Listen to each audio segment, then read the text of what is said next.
ఈ సంవత్సరం పరాభవనామ సంవత్సరం కావడం వల్ల పేరులో ఉన్న పరాభవం ప్రతిరోజు ఎదుర్కోకుండా చూడమని ఆ దేవుణ్ణి కోరుకుంటూ అందరికీ పరాభవనామ సంవత్సర శుభాకాంక్షలు. విచిత్రం ఏంటంటే పండగ అయితే చాలు ఎక్కడ లేని ట్రెడిషనాలిటీ అంతా మనలోనే వచ్చేస్తుంది. ఆ రోజు చీర కట్టుకుంటే సంవత్సరం అంతా చీర కట్టుకుంటామన్న ఉద్దేశంతో పండగ రోజు నేనైతే చీర కట్టుకుని ఇలా రెడీ అయ్యాను. ఉగాది అంటేనే షడ్రుచుల సోపేతం. అలాంటి ఉగాదికి షడ్రుచుల పచ్చడి తింటే మొదటిగా ఏ రుచి మన నోట్లకి చేరితే అది మన ఎమోషన్ ని తెలియజేస్తుందంట.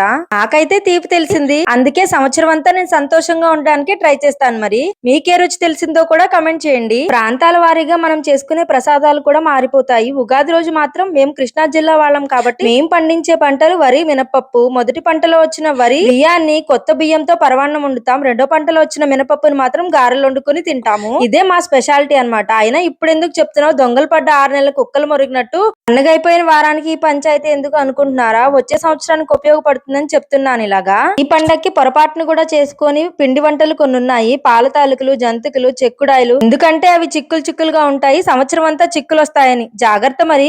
Bye bye.